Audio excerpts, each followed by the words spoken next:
Take the audience also. नमस्कार, हम लोग college of nursing medical college Bahraich से हैं। हम BSc नर्सिंग थर्ड ईयर के छात्र हैं। आज विश्व अस्थमा दिवस है।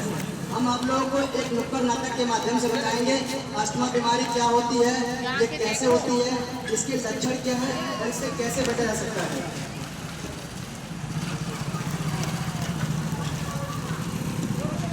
फास्ट चार्ज चला जाएगा। अरे मनोज भाई कहाँ जा रहे हो?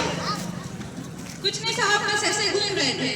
अच्छा एक काम करो, यहाँ के सलारगंज के सभी वासियों को ईदगाह के पास इकट्ठा करो, उनसे कुछ बहुत जरूरी बातें करनी है। ठीक है साहब, बुलाते हैं। सुनो सुनो सलारगंज वासियों, आप सभी को CHO साहब ने ईदगाह पे बुलाया है। जल्दी जल्दी सभी लोग आओ, चलो सब लोग।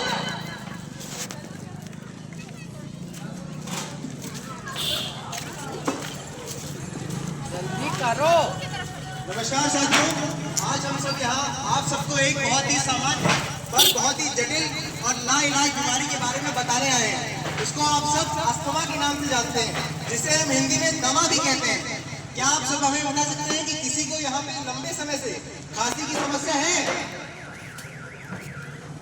हाँ साहब, मेरी बिटिया को बहुत दिन से खांसी आ रही है और रात में इसके खांसने पर घरघराहट की आवाज भी आती है।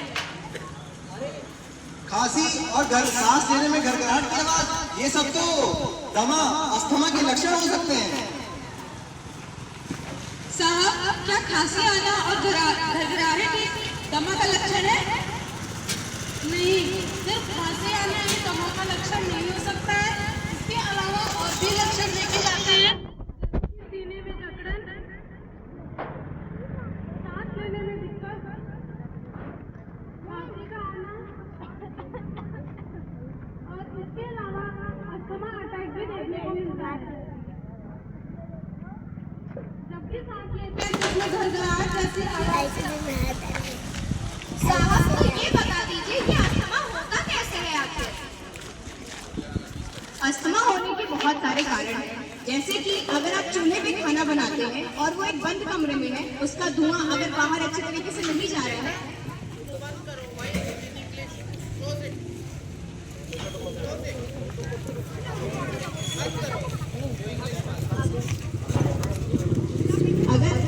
अगर इसका धुआं बाहर अच्छे तरीके से नहीं जा रहा है तो आपको अस्थमा हो सकता है। अगर आपके घर में पालतू जानवर आप साफ सफाई नहीं रखते हैं तो उनके जो रोए होते हैं उसकी वजह से आपको दमा हो सकता है। अगर आपके आसपास साफ सफाई नहीं है तो उसकी वजह से आपको दमा हो सकता है। ज़्यादा ठंडी होने की वजह से ज़्यादा आसपास बीमारियां होंगी या आपको जो भी है तकलीफों बढ़ा सकती है। हाँ साहब, इनकी मैं भी चूल्हे में खाना बनाती हूँ और इनके पापा भी सिगरेट का इस्तेमाल करते हैं। जो धूम्रपान होता है उसकी वजह से भी अस्थमा अटैक को बढ़ाता है। इसको पैसिव स्मोकिंग कहते हैं। जैसे कि अगर आपके घर में कोई धूम्रपान करता है तो उसका जो धुआं है वो जितना हानिकारक उनके लिए है उतना ही हानिकारक आपके लिए भी है। तो आप इनके पापा को मना करिए और इसके आगे की जानकारी ये साथ देंगे। नमस्ते। अब मैं आप सबको बताऊंगी कि अस्थमा के रोकथाम के लिए हम कौन कौन से उपाय यूज कर सकते हैं। सबसे पहले हमें धूल मिट्टी से बच के रहना है और हमें अगर किसी से एलर्जी है किसी पदार्थ से तो हमें मास्क का प्रयोग करना है। और जो लोग कारखानों में काम करते हैं उन्हें खास तौर से मास्क का प्रयोग करना है। अगला, अगर किसी के घर में पालतू जानवर है तो उसे खास तौर से साफ सफाई रखनी है और अपने घर के आसपास भी साफ सफाई रखनी है। और हमें धूम्रपान नहीं करना है। और अगर कोई और धूम्रपान कर रहा है तो हमें उसके धुएं से बचना है। इसे हम पैसिव स्मोकिंग भी कहते हैं। हमें परफ्यूम या इस जैसे चीज़ों का यूज नहीं करना है। धन्यवाद। साहब, तो इसका इलाज क्या है? जो अस्थमा बीमारी है ये एक ऐसी बीमारी है जो पूरी तरीके से ठीक नहीं हो सकती है, लेकिन कुछ दवाइयों के माध्यम से और अपनी सही तरीके से देखभाल करके हम इसको रोकथाम कर सकते हैं। इसके लिए आपको आपको सही रूप से दवाइयाँ लेनी है और इनहेलर का इस्तेमाल करना है। इनहेलर एक ऐसा चीज है जिससे दवाइयाँ जो होती है वो सीधे आपके फेफड़ों में जाती है, जिससे आपको सांस लेने में आसानी होती है। इनहेलर का इस्तेमाल कैसे करना है वही आपको बताएंगे। ये इनहेलर है, इसे हम ऐसे खोलते हैं, फिर जो भी आपको दवाइयाँ दी जाएंगी आप इसके अंदर डालेंगे, फिर उसके बाद इस दोनों बटन को दबा करके वो दवाई टूट जाएगी और फिर इस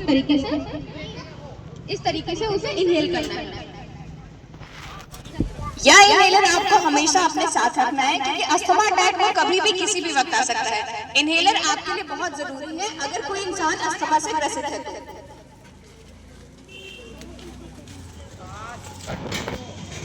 अच्छा साहब, ठीक है, अब मैं आगे से ध्यान रखूंगी और इनहेलर अपने पास हमेशा रखूंगी। तो देखा आप लोगों ने अस्थमा बीमारी कैसी होती है, इसके क्या उपाय है, इसके लक्षण क्या है। क्या कोई यहाँ पे बता सकता है कि इस अस्थमा कैसे हो सकती है? भैया बता सकते हैं अस्थमा बीमारी कैसे होती है, बता सकते हैं कोई और? अंकल आप बता सकते हैं उसे कैसे? नहीं बता सकते। रहने दो, it's okay, they are uncomfortable, don't do this. Okay, thank you.